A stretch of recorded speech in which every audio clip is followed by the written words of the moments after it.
Hello, everyone, from Pinkerton Academy, deep in the woods of Robert Frost fame here in Derry, New Hampshire, for this 2023 New Hampshire Division I football quarterfinal round game between the host Pinkerton Astros and the number 8 seed Bishop Girton Cardinals. I'm John Collins, along with Coach Jason Roby here on Nashua ETV's Channel 22. We also welcome our Bedford viewers watching live tonight on BCTV on this November 10th. It is a dry, crisp, cool night here in Derry. Weather should be a non-factor. Both these teams, plenty of night game experience under the bright lights. The Astros well rested, having closed out their regular season undefeated and top-seeded at 8-0 with yet another overwhelming beatdown of an opponent, 56-0 over Central. That was only 2 weeks after they trounced this same BG team 56-17, Jason. And a lot of the pundits expect no different tonight. What do you say? Well, I talked to Brian O'Reilly earlier tonight as we get ready for the opening kickoff. This is Nathan Bowen puts his foot into it. It's going to come to the up back at about the 15-yard line. That's number 22. We'll probably be saying his name quite a bit tonight. That is Matt Morrison. It's a burst of speed to the sideline. But Brian O'Reilly said, look, that game may as well have been last year. It was a situation where Bishop Girton, got behind early, and they really couldn't answer for that wing T offense that Coach O'Reilly has employed for the better part of 49 years. And, last week, if it's any indication, Bishop Girton put up some big points themselves in a first-round win over Dover, throwing the ball around the yard. So we'll see what happens here tonight. They'll have to play some defense, though, as Pinkerton shifts on their first play. They'll go tight end wing to the right. And they do run to the right. They pretty big gainer on first down. Twisty and may take it to the house. Matt Morrison at the 40, the 30. Nobody's going to catch him from scrimmage. It is a touchdown. A flag is down at the 40. Morrison, John, a great run, a nice 75 adjustment. 75 yards, touchdown, but we'll have to see what the flag is about. There's a flag back at the 42-yard line of Girton, and I don't know. I mean, Morrison was about 20 yards out in front of that play when that flag came in. We'll get the call. It's going to be a hold against Pinkerton. It's a spot foul, so they'll back him up, and it'll be a first down for Pinkerton. But you see just how explosive, John, as you watch on the replay here. Morrison off to the right side. And every play in the wing T is designed to cut back against the grain, and you saw it right there. Wow, it did not pick up the penalty. It was either a hold or a block in the back. You think it was a hold? It could have been a hold. Yeah. Regardless, it's a spot foul, and it'll be first and 10 Pinkerton. But just goes to show what they did there to Girton is they quickly shifted their formation, caught Girton off guard, and ran off tackle to the right, bounced back to the left, and he was off to the races. And they'll do the exact same thing here this time. And there's the handoff, and Morrison has another big seam, and it balls. Did it come out? No, he's got it. And he 11-yard gain, first down. What Pinkerton did there, John, is they lined up in an unbalanced formation. The tight end was covered, which means they had another lineman over here. They had more guys at the point of attack than Girton could account for, and they found something on film to the right side of their offense, the left side of Girton's defense, and we'll see if they again come unbalanced. They do not. Quarterfinal round game, one of 2 games tonight. There are a couple more tomorrow. Another run on first down by Morrison, and he's got a big chunk again, about 8 yards this time. Morrison has done all of the work here thus far. He returned the opening kickoff and has carried the ball 3 straight times. Yeah. If it isn't broken, don't fix it right away. Brian O'Reilly's crew going right at the teeth of this BG defense. Off guard, up the middle, and it's all been Matt Morrison getting the handoffs. A 75-yard touchdown call back to midfield because of a penalty, but he's got another first down. It might be a handoff to somebody else this time. I believe it was the fullback there. It looked like a belly play right up the gut. I think it was number 49, Ryan Catno. So first and 10, and you look at the numbers for this Pinkerton team. They've run, John, for tons. I mean, 2,800 yards in the regular season, and there's one game missing from those stats. So this is a team that likes to pound it. And 44 yards of offense on the ground so far. And here goes the fullback again, Catnode, and his own man tripped him up, or else he might have gone the distance. Down to the 15-yard line, where he's tripped up by a teammate. Yeah, that was Cameron Joy that was blocking downfield, and he's actually leading the team in tackles right now. So, yeah.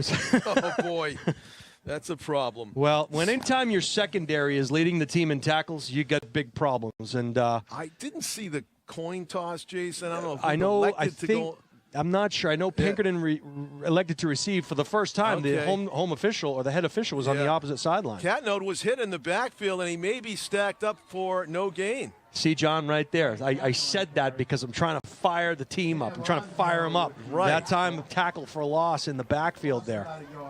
So it is 2nd and 11.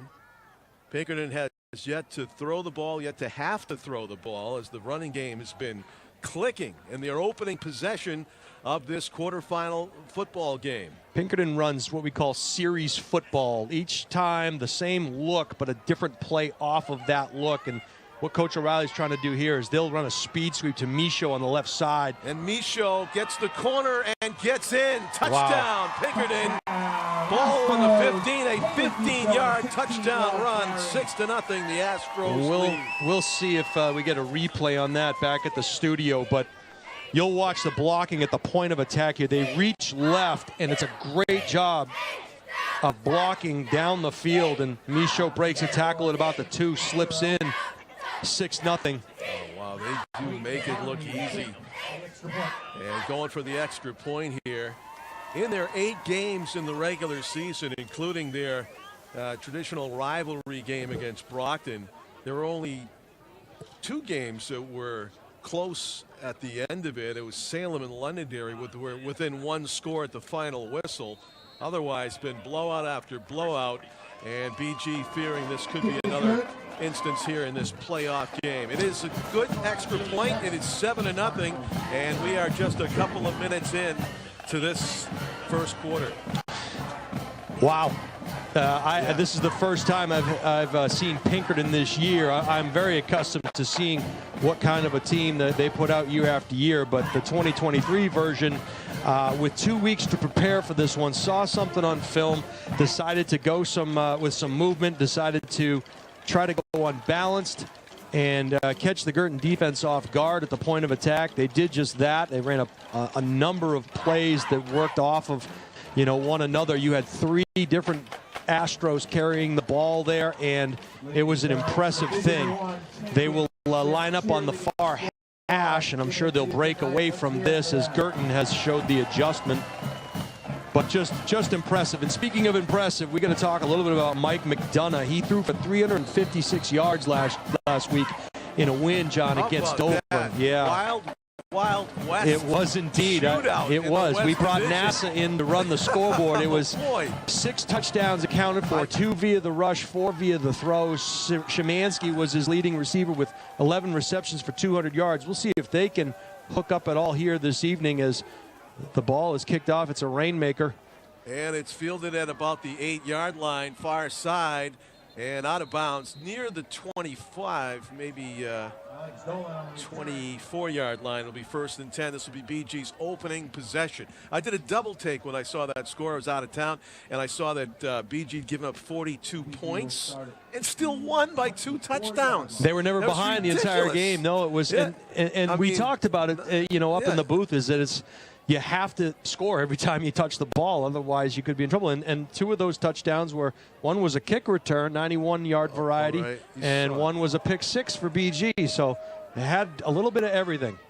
It's not a game that defensive fans would have wanted to watch, but 98 points, great for an offensive-minded football fan last week as BG knocked off Dover to earn their way here. That was dubious prize, though, to come into here into Derry. Short gain on 1st down for the Cardinals. The football stadium here at Pinkerton's a good half-mile hike from the athletic facilities of the academy, and accordingly the football team, actually the Pinkerton team, buses over here in full gear. There's a throw on the run. It is complete from McDonald right near the first. Oh, they say incomplete. Hit the turf. Yeah, they went motion and then motion back to trips, and they had 3 different levels, and there was actually a chaser route, and it was in his hands. It was a drop. I think it was Szymanski who had that opportunity. So it's going to be a big 3rd and 7. And we mentioned the run game is going to be important. A.J. Holmes carried on first down, picked up 3. We'll see if they have some kind of a screen game going here. That's what they made their hay a week ago. Mike McDonough in the shotgun, fakes the handoff back to the air, the quick slant, and it's incomplete. Yeah. Really had never a chance on that one. Well, I think they watched the film from last week, and a week ago against Dover, they had their way with slant routes and funnel screens, and clearly the Astros worked on those things this week as that slant route was blown up almost instantly. It was, and it's going to be 3 and out here for BG as they get into punting formation. Astros took it 75 yards to the end zone for and that could be close to a block. They had to kind of rush the punt as the Pinkerton end man, that's number 8, I think that might be Caruso, came flying in from the outside and nearly got a long arm on it. Pinkerton's going to have pretty good field position here. They'll set up shop 1st and 10 on the 40, John. And, Cameron Dillon, excuse me, nope, Jason. That's fine. Yeah, that was the rusher that forced a bad punt. Well, 3 phases of the game. You have to do well in all 3, and so far Pinkerton has done well in all 3. So great field position here for the Astros. Not that they need the added advantage. There's Counter. a double handoff and a reverse, and great blocking ahead of the field. Taking it inside the 15, inside the 10, and down at the 5.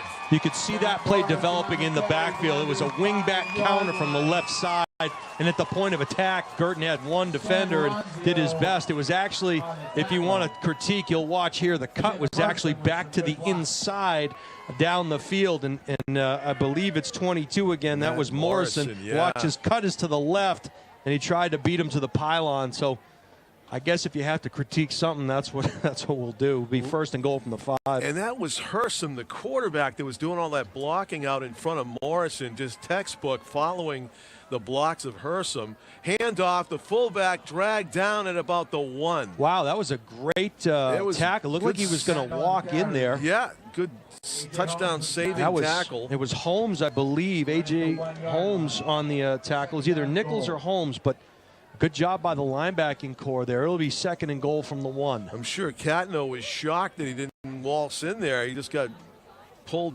to the side at the last moment. But it may have only delayed the inevitable here as the Astros line up 2nd and goal from the 1. And that is not in. No, he's in. Well, interesting. The far side official away from the play called touchdown. To talk about this. And the visitor side official didn't put his hands up at all, so they'll talk about it. Yeah, the far side official seemed to be confident in his spot short of the goal line. Yeah. And they are talking about it right now. Well, that's an instance, John, where you're on the left hash or close to the left side. They're going to call it 3rd down. So that's a good call. They're erring on the side of caution there. Yeah. So I don't know. You might see exactly the same thing here potentially. It'd be a great goal line stand for Girton. Something else if they could keep out. Yeah, on the 1 with all the firepower and the huge line that they have. They're going to go with the keeper, and he's in. Touchdown on the sneak by Hersom, and it is a 13-0 lead. They just went double tight end and ran it straight ahead, and that's series football, right, John? It's a matter of the speed at which you run these things. He had all kinds of red right there. They just moved the line. Well, and you don't give options to kids in this offense. You're telling them where to give the ball. There's not a lot of read option. There's not a lot of choice in this offense, and that's why it is so crisp. And we saw in the pregame they were running 4 offenses back to back to back, and each one looked as crisp as the one before it because it's a system. Kick is up and good. It's 14-0. 6:32 to go here in the 1st quarter. I checked out some of the previous Pinkerton games this season on YouTube, and my first thought on looking at the screen, it's like a college team out there. I mean, these guys are stacked roster-wise. There's a lot of teams in football, and you know this well, Jason. You look around the state on the 4 divisions, and there's a lot of schools that are having trouble fielding a football team. Yeah. This is not one of them. Well, I think there's something to be said for continuity. I mean, when your head coach has been in the building for 49 years. You know, that sounds like hyperbole. You're being literal, yes, right? 49? Literal. 49 years here, 46 as the head coach, and his staff has been with him for quite a while as well. And so, and let's not forget, this is the biggest high school in the state of New Hampshire, so they have a little bit more, you know, to choose from. Competition to get on the field if you go no to question Pinkerton, about right? it. No question That's about it. That's probably your biggest competition in a lot of cases. This is a well-run machine, and but even you can't, you know, it's the way they do things. It's the way they practice. It's the way they handle things that's ever impressive. And so kicking off, Peyton Harmony lays into it at the 40. It's a good end over end deep down to the 5-yard line. And it's being carried back up the middle by Alex Dolan up the middle. Got a seam. There goes Dolan. He's going to have one man to beat. 50. He's going to block. And he just has one man. It's the kicker, and he is forced down at the 20. So Peyton Harmony did a good job of slowing down Dolan so that the posse could catch up, but it is a tremendous run back of the kickoff to put BG in their best field position of the night. And credit to Gurton. You'll see him head up the near hash. He got good blocking, a missed tackle there. He split the seam, and he had one guy to beat, and it was the kicker. And a good effort there as he continues to keep the legs churning. He'll get all the way down inside the 20-yard line, down to the 19. So a good shot in the arm there for Gurton. They'll come out in a quads look over to the left. So we have not seen this particular look. You got a V-trips and a split end or a flanker outside of that. So an interesting formation, but that's scramble not good. Drill for the loose ball. McDonough's going to have to take the sack. Yeah, McDonough, it was a low snap, and it went between the wickets, and that's not the way you want to start this drive. Is now you got first, second down, and forever as disaster on the snap. And Mike McDonough in no-win situation there, just had to corral it and take the sack. We have a meeting going on down there between the officials. We'll try to see what they're saying. They think somebody grabbed him on the face Maybe. mask? The ball is spotted at the 35. We have a personal foul face mask, and so that is a huge call. That was so unnecessary. It's probably a total accident by the tackling party that reached McDonough, who was basically on his knees giving himself up. You know, you didn't even have to really put hands on him, really. But somebody did, and they grabbed the face mask, and it was flagged. So a huge break for the Cardinals. Back with a quads. It's an empty formation. It's quads to the field, split end up top. Tried to get him to jump off sides, and they do. Wow. So it's going to be a second down and a 7er, I guess. So neutral zone infraction, and it is a 5-yard penalty. It'll be 1st and 5. I wonder if they're going to try and take a shot to the one receiver side here, John, simply because they prepared very well for the funnel screens and for the slants. My guess is that they're going to try to single up on the top side. If you look top side, it's Szymanski with one-on-one coverage against the corner over there. We'll see what they dial in, because there's quad receivers over here. Also, because of the spot file and everything, it makes it uneven. It's 1st and 7. Oh, they doubled him. Wow. Up the middle, and a pretty good game. I'm going to tell you something right now. I want you to see this on replay. These guys are schooled up so well. You're going to get quads to the field. Watch the top. At the last second, they double-team Szymanski. They got him pressed. They got him double covered. Oh, my goodness. Well, 2 weeks to prepare for this. You clearly know what you're going to do. I mean, that is just, I mean, what do you do? Wow. They go into their double wing sniffer series. I can't believe I just saw that. And another botched snap. McDonough's on it. Ball's on the ground. And Pinkerton jumping like they have it. Let's see. Could be disaster again. They're going to hand it to the official. And it is. It's Pinkerton ball. Astros take it on a turnover. John, I can't believe what I just saw. We just saw quads to single up Szymanski, and they almost heard me. They jump out and double team Szymanski.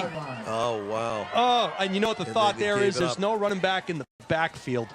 So they probably believe that McDonough's not going to run a quarterback draw against that front. So they go ahead and double Szymanski. I mean, it's just, wow. Brilliant. You like it? I love it. Yeah, it's I love it. too bad they had the fumble. They Oh, had a my great chance goodness. to go in and make it a one-score game. Instead, this good offensive defense there. machine's back. They stack them up. Yeah, it was a nice read there by Ronzio. And what you had there is like a cross-buck action. They fake action to the left, come back to the right. And Ronzio was, I believe, first there. And a nice job by number 60. You're not going to read about that in the clip, but Diego Mendez wrong-armed that. What that means is he blew up the pulling guard and forced the ball carrier to bounce outside, and it disrupted the timing. Sure did. Great job there by the front. In other words, he doesn't get credited with a tackle, but here's a big seam, and they're going to exploit down to about the 35, 36-yard line.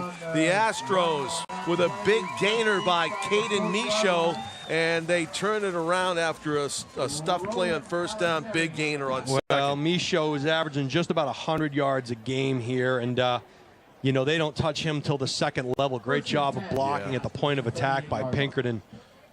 You feel like the BG needs a turnover as well. That's about one of the only ways. Maybe you can poke one loose here and there. You cannot duplicate the finesse and the speed of this in practice. And here they go. They'll shift and try to gain an advantage to the point of attack. They'll run power off to the side. Morrison get tripped up in the backfield. He may have gained a couple, but no big gain on first down there for the Astros. That time Miller Nichols and friends was there to keep that gain at a minimum, but they obviously made an adjustment when they go tight end over. They shift into a different formation, a different strength, and BG was ready for it that time. So nice job by the Cardinals. They need a big stop here on second and long. Yeah, good call on the linebacker, Miller Nichols, number 6, with a nice read. Counter. And to the other side, and a good job of limiting gains here by the BG defense, as it'll be 3rd and 4 yards. It was Nichols again. They tried that wingback counter into the boundary, and Nichols was right there waiting for it. Huge play here, 3rd and 4 for the Astros. They have yet to put the ball in the air, and I'm going to go out on a limb here and say you will not see your first pass. Really? Okay. No. They're going to stick on the ground, maybe do it. I like what Girton's doing defensively, though, here. Yeah. 2 downs, perhaps. They are going to hand it off, and this is Morrison for the first down. He's easily got the 4 and maybe a couple more to midfield. Yeah, Morrison just doing a nice job of reading his blocks, and he was just about to start that cutback towards the field, which is what every play is designed to do in a wing T offense. And they finally tripped him up, but he got the necessary yardage.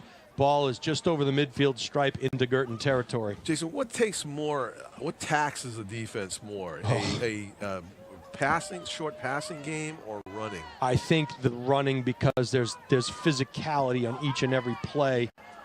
And it's not a pass rush. It's pass blocking against a pass rush, and it's more like a wrestling match.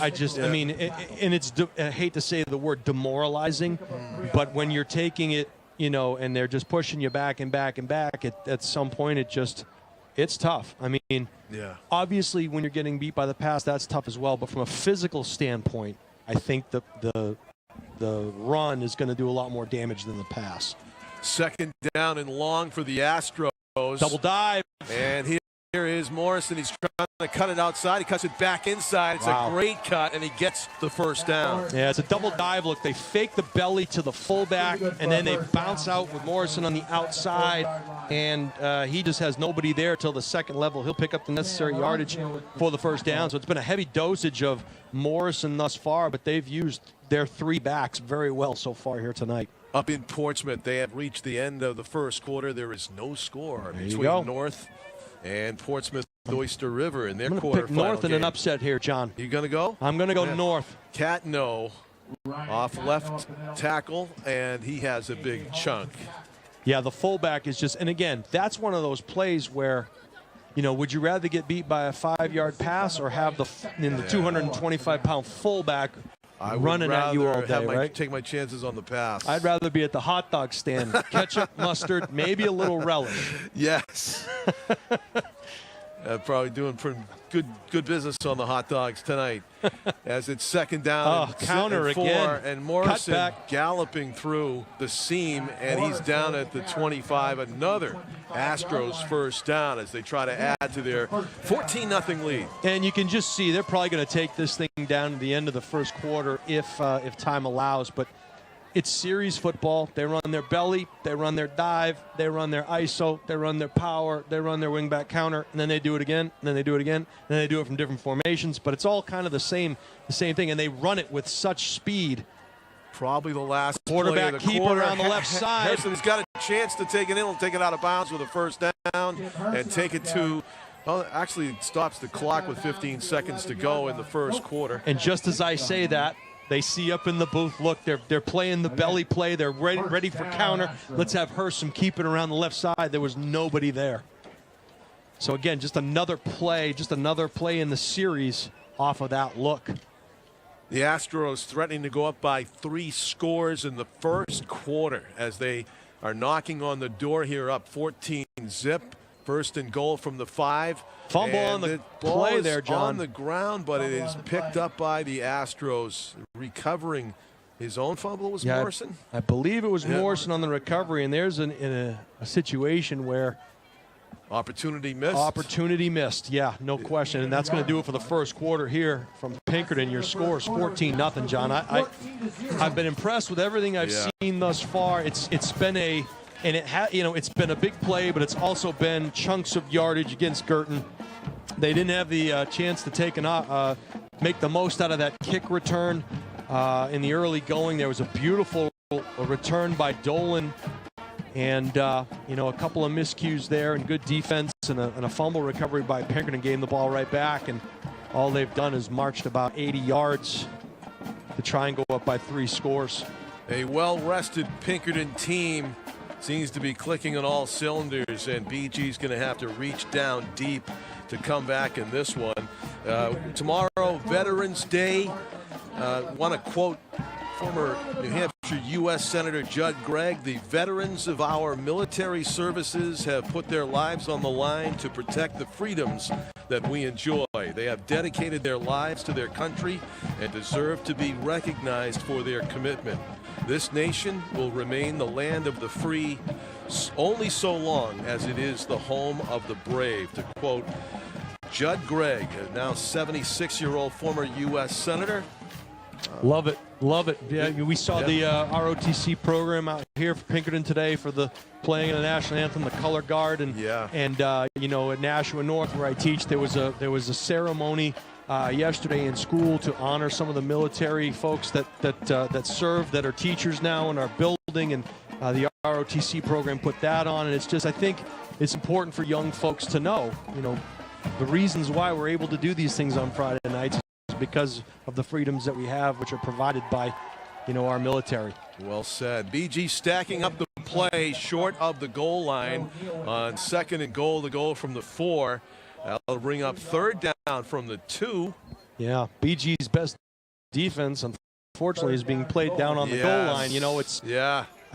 But you know what? Give them credit. I mean, they made it back to this game. They were in this game a year ago, and it's relatively a different cast of characters, right? I mean, they graduated a lot of seniors, so credit to Coach Nail and his staff to get new systems in play here. And a quick snap and into the end zone with a touchdown is Catno.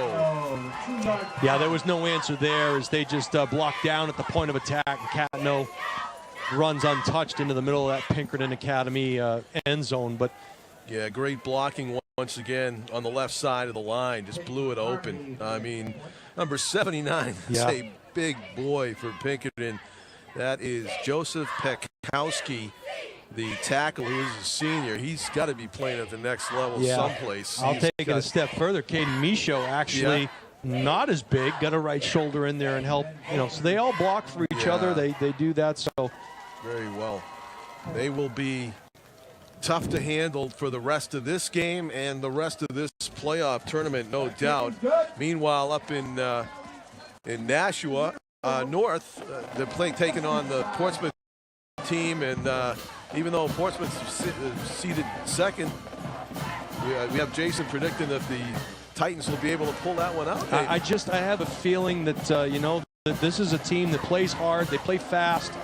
They have a couple of injuries in their secondary that could hamper them a little bit, but it's it's the second season. You can throw that undefeated season out the window, Yep. and North learned that last year as they got knocked off by the eventual champion Bedford Bulldogs in a 7-0 game, at Stellos. I don't know. I call me a homer, if you will. I kind of feel like North could pull the upset, and I hope they do. Yeah. I hope they do. There's some good Right. kids on that team. So Pinkerton will tee it up at the 40-yard line. We are bringing that game to Nashua area viewers on Channel 6. I can hear the dials going right now. I just Jason. keep it here. But Keep it here. We'll give you updates. Hey, if you want master class lingo from my partner here, Jason, I mean, that quad description you had, that was worth the time to watch just by itself. Well, I mean, that it's sort of like watching a chess match with the chess master who sees things that I can't. easy to call from up here. Well, yeah. I mean, it was a joy though to hear you describe all that. Another And nice too bad- return here for. Yeah. Oh, Dolan, and he's drilled to the turf. I hope he's okay at the 37-yard line. It was a nice return. Yeah. Girton will start with good field position. And I'll share this with you, John. The question is often asked, do you want to have a bye week? And I think when you are trying to get guys recovered and rested, a bye week might be a good thing. But sometimes a bye week can make you complacent, can make you not prepared. Some coaches would rather play the game. I think giving this Pinkerton team a bye week is only going to help them. Yeah, I mean, they look Oh, like here you go. Here's a little bit something different from the playbook. this. I love it. I love What's it. going on here, Coach? So right now, the center is eligible. The center is eligible. It's a timeout. It is legal.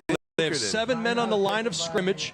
The center is eligible because he's the last man on the line of scrimmage. So you have quads over to the field, and you have a situation where into the boundary, you've just shifted your whole offense to the boundary. So people are saying that's not legal. It is legal.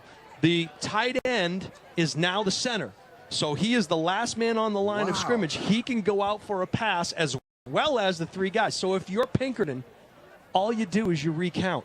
And it can be confusing. I guarantee you that's what they're talking about right now. Just recount. We've already lined up to a quads formation. It's just quads. It's all it is. The guy snapping the ball is eligible. So we'll see if they get back into it or if they run a play from regular offense. But I love it. I love Coach Nalen. I talked to a BG parent today that said, they emptied the playbook last week, and I kind of thought to myself, I bet there's some more up their sleeve. I love it. I love it. And a good job there. Now they'll go rodeo. McDonough firing on the run, complete. Szymanski. And he is out of bounds near midfield. It is a first down for Cardinals. Nice execution on the pass and catch. And I'll tell you this, I love it because they didn't go back to that formation. They had Pinkerton thinking, they went back to their regular formation and threw it out to Szymanski, and that's a play that worked well. Later, right? They may. Yeah. They may. I want to see it. I would.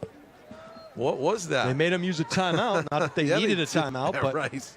They burned a timeout. Well, you're going to see Aaron McDonough here as he's empty now. They got 3 to the top, 2 to the bottom.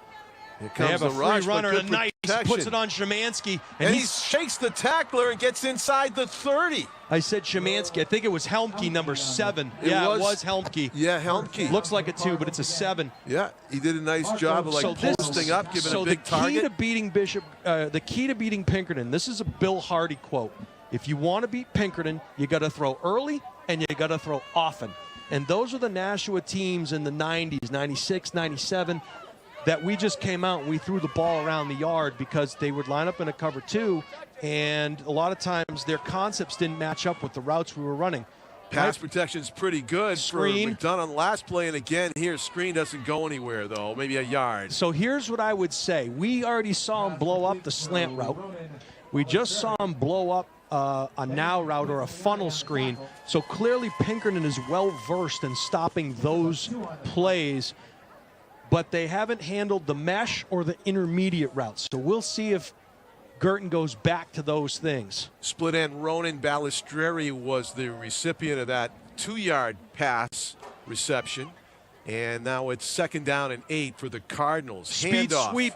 He's got the edge if he can get a block. He does. Turn up Samfaya gets stopped at the 20. And it is a gain. Oh, it's a gain of It's going to be short about 2. He's going to have a and right now, two down John, you territory, got obviously. you got 2 tries to get a 2 a long 2 yards, 2.5 yards. So I like the play call. I like what Girton is doing here, and it keeps their kids, interested and engaged. Sure. Putting the ball in the hands of their senior quarterback, Mike McDonough. He's going to be putting it up a lot tonight. You would get a feeling. He's looking left. Pump and go. He's got they some got protection. a man. Going up top. Complete. Inside the 5. Pylon.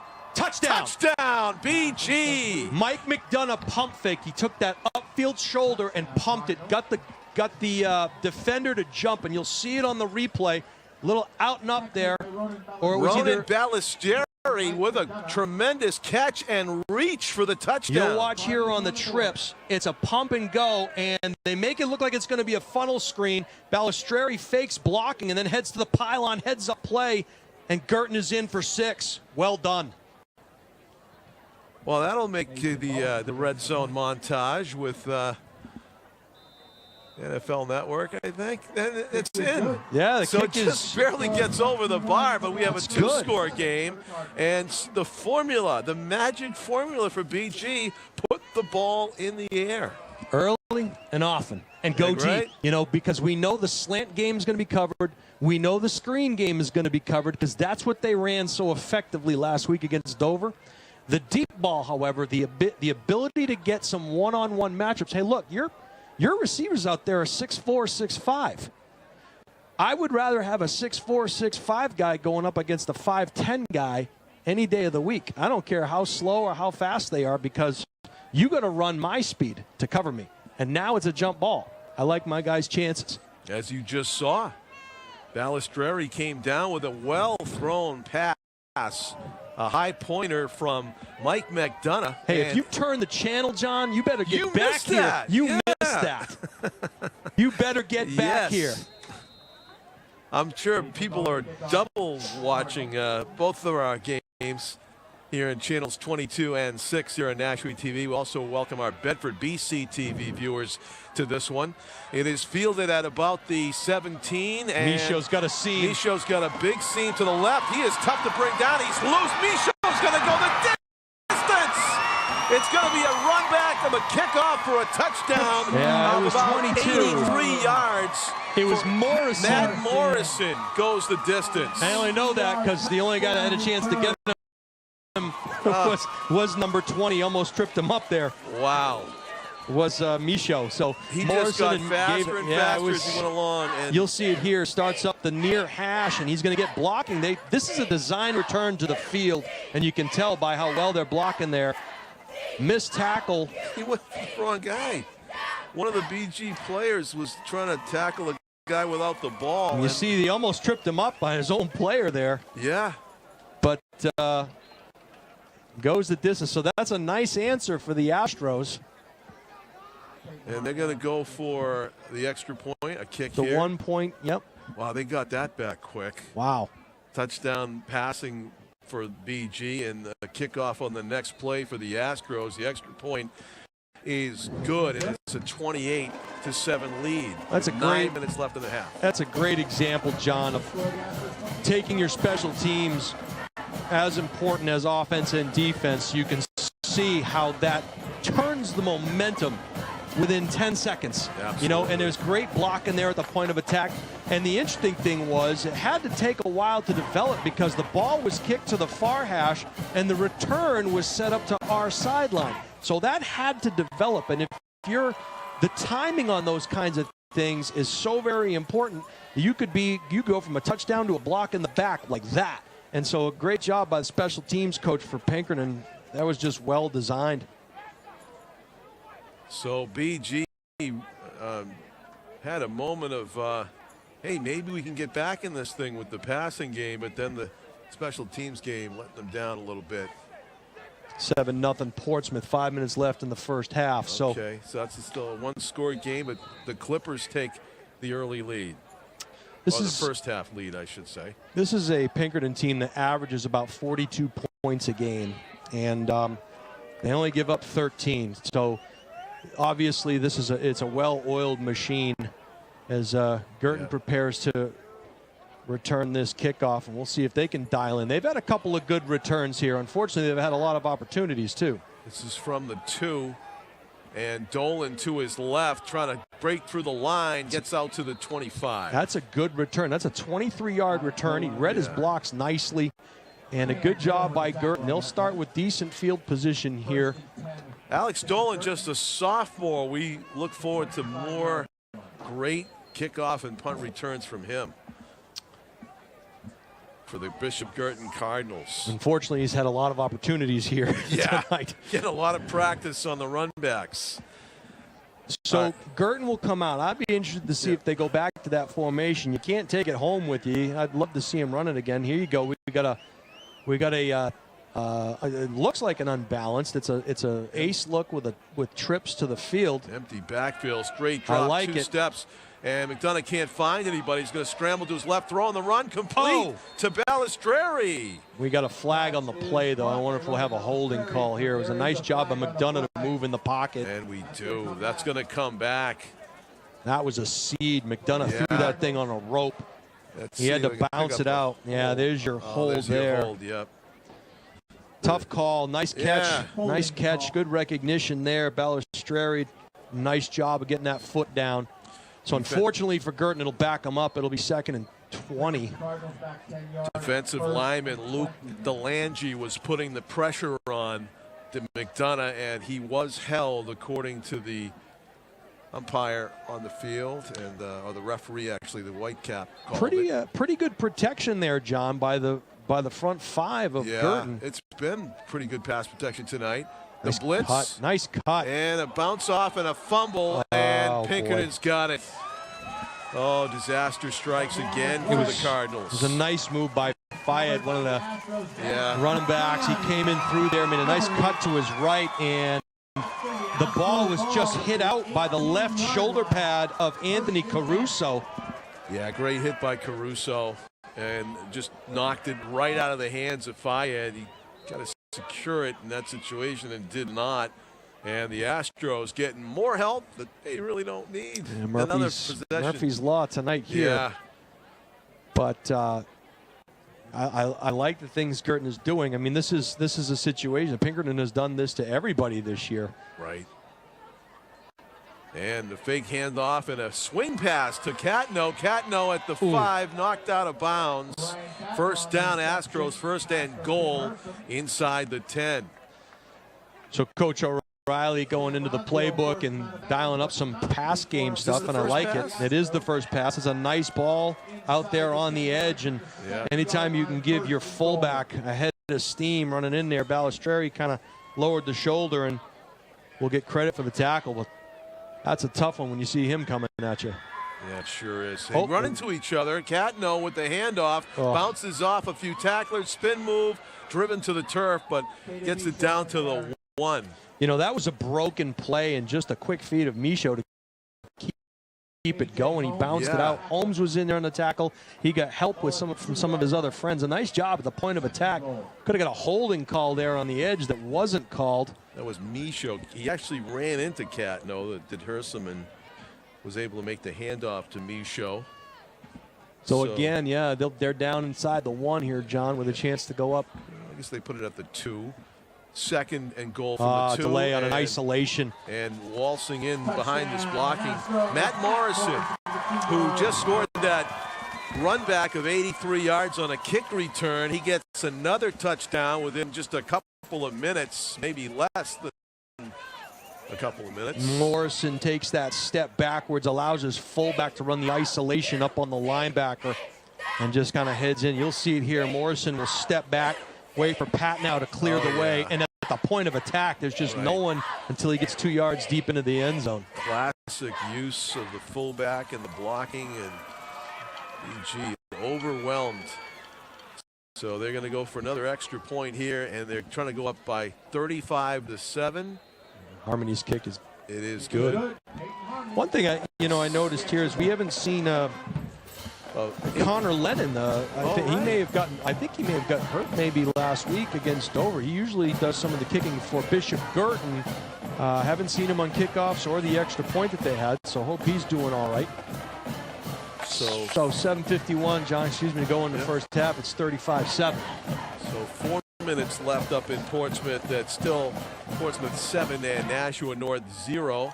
Our producer and camera crew here tonight, Dylan Smith and Tim O'Neill.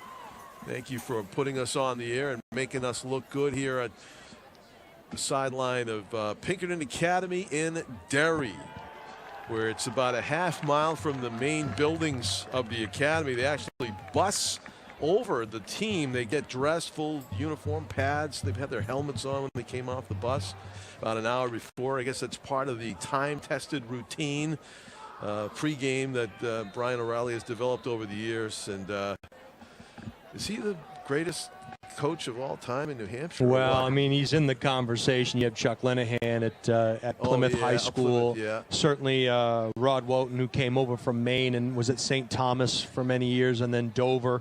Talking about dedication of your life to a calling. You know, Bill Ball is in the Bill conversation. Ball, there's a lot of good coaches here in the state. I was remiss to leave those guys out. Thank you. And Bill Ball, that'll be a touchback. It'll go to the 20. Bill Ball has been at it the same amount of years as Brian O'Reilly. Wow. So they've both been coaching for 49 years. That's unbelievable, you know. Right.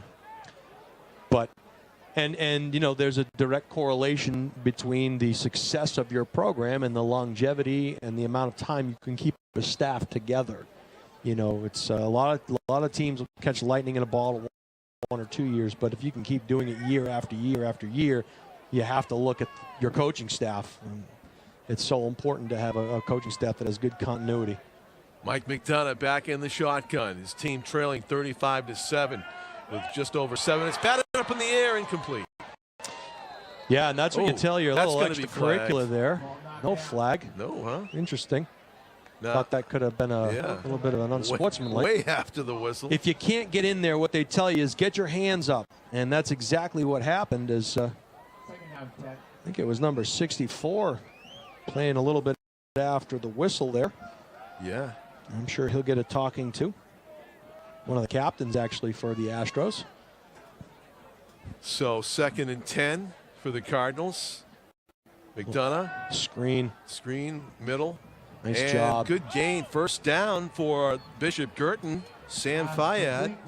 Yeah, and I like that they got the ball right back in Fayad's hands, right. and what they did was they used some orbit motion and motion over here to Twins to take the attention off of what was happening back on the play side, back towards Girton sideline. Nice little delayed screen there to the outside, and they'll get a 1st and 10 and a new set of downs. So they actually reset the ball at the 34, and they moved the chains accordingly. 1st and 10. And McDonough. Looking to his left immediately, completes it. Gain of about 6 or 7. Far side. Nice touch pass there by McDonough. He's doing a great job. And, you know, the thing about McDonough, and you'll watch here on the replay, he finds that window, and his receivers kind of don't run into the coverage. And as a result, they're just going to, you know, take what they can. And that's Franco on the reception. McDonough's thrown, by the way, for over 2,300 yards this year. So he is a huge reason why they've had the success that they've had this year. He's completed 65% of his passes. That was good for 7 to Franco, and it's 2nd down and 3. Quick hitter to the right. Complete to Will Helmke, and he is driven to the turf for no gain. And I'll tell you why I don't like that play. You're running your number 3 receiver back in towards the line of scrimmage without any help blocking. And it's an easy read for the front of Pinkerton. Right. Usually if you're going to run a play like that, you have some blocking set up for him so that he has a chance. They lost a yard on that play, maybe 2. And that's probably like one of the pass plays they practiced for after watching the BG Dover game last week, right? That's exactly correct. And so they want to go deep, maybe. Let's see. McDonough looking deep to the left, now Good in the middle, and he's protection. sacked. I'm going to tell you right now, they brought a player off the right edge. You'll see it on the replay. It was a linebacker, number 44. That's Ben Quintiliani. And there were 2 guys there to account for him, and neither one of them blocked him. You'll see it here on the replay. Here comes Quintiliani. He runs by the guard, runs by the back, and McDonough has no chance. That should have been an easy pickup right there by Girton, and they missed it. Yeah, and McDonough was surprised as anybody. He sensed he had 2 guys protecting that side. Correct. And all of a sudden he's wrapped up and down. And it is 4th and long. BG forced to punt despite being down by 4 scores. Ball straight up in the air. Yeah, that's going to be that's going to be a good thing they downed it, because that was going to be a negative yardage on the punt. That might be I don't know if that was that's a 4-yard punt. That's hard to do. It is. 4-yard punt. So great field position for the Astros, and they'll say it again, not that they needed. And here's that punt again. What happened? Yeah, he just he felt some pressure coming off of his left side, and maybe just got underneath it too much. Really came close to hitting one of the Astros. Yeah, which that would have been the best. That would have been, yeah, scenario. no doubt. And maybe that's the idea: kick it into a crowd, kick it into a crowd, and hope it hits a red shirt. Surprise somebody. Yeah. So Pinkerton will run. They'll go tight end wing with a slot. They'll motion back, and they're going to run a counter again. Morrison going wide to the wide side. He has an opening, cuts it back. First down, gain of about 12. Forward progress. Still moving. They're going to call him down at about the 25. But you see the play develop, and I guess the one thing you would say is you wonder if Pinkerton is set for a second before they send that motion. And here comes the counter to Morrison, and nice blocking at the point of attack. Look at all that blocking, and really didn't get hit till right there. And look at the downfield blocking to set up the cutback. It's just, it's systematic football, John. It's just something that if the play's going away from you, you'll watch the linemen run down the field and attack the secondary, and they try to create that cutback lane. It's really impressive. One-step drop slant. It is complete. Short gain on first down. And clearly, Pinkerton is not known for their passing game. I think they average, gosh, I think they average maybe 35 yards passing a game. I think that was brother to brother right there. Hersom to his brother Daniel, sophomore. 53 yards a game passing, excuse me, John. Timothy to Daniel. Oh, they run speed sweep into the boundary. Yeah, very quick and tackled way out of bounds. We're going to get a flag. I think what happens here, John, is the contact is made in the field of play, and then he just kind of rides him 3 yards out of bounds. I don't think he purposely hits him late. We'll see here. I agree. That's exactly what happened. But contact in the field of play and just holds on. And he shouldn't have pulled him down. No, probably not. That's Holmes, and that's a frustration penalty, right? That's a situation. Going to give you half the distance to the goal, I'm guessing. Personal foul is the call. Yeah. So it'll be 1st and goal from inside the 5 for Pinkerton. Yeah, Pinkerton, very good chance to go over the 40-point plateau here in the first half. Make it an early evening, potentially, huh? Right. With a running clock. Near hash, isolation, and that's Michaud. Nice job down on the goal line again. Yeah. And the tackle, the kind of a shoestring tackle made by number 34, Theo Leonard, was the reason he didn't get in. It's a nice job at the point of attack to just battle down inside, you know, and you got to hand it to Girton. I mean, there have been a couple of turnovers. There have been miscues on punts, things that really you haven't seen all year from this Girton team. Some of it caused by your opponent, no question. Some of it self-inflicted. Handoff, Catno. Yeah, he's in. Touchdown for the fullback. Ryan Catno makes it look easy. And it is a 41-7 lead with the extra point to come here in Derry. A lot of the talk around the state, John, and I hate to say that the game is over. There's still a half of football to play and anything can happen, but people are saying that the Bedford team that they're seeing this year is unstoppable. I'm going to tell you right now, this is as dominant a performance by a high school team as I've seen this year, and this is a good Bishop Girton football. This is a team that won 7 games this year that they're doing this too. Right. So this is a pretty good good team. Bedford, it's going to be a tough out. Yeah, a lot of people think Bedford. Yeah. But and Bedford did not play Pinkerton during the regular season, correct? That is correct. Both are undefeated. Of course, Bedford is the 3 seed. Yeah, interesting. Bedford's the 3 seed. Portsmouth is the 2 seed, and Pinkerton is the 1 seed. So they would not meet until the state finals if they were both to advance that far. But there's still a lot of football left to go here. Yeah. The 2 seed, Portsmouth, leading North at halftime now, 7-0. There it is. So the task is clear for the Titans in the second half. The one question I have, and I don't have the stats, is this.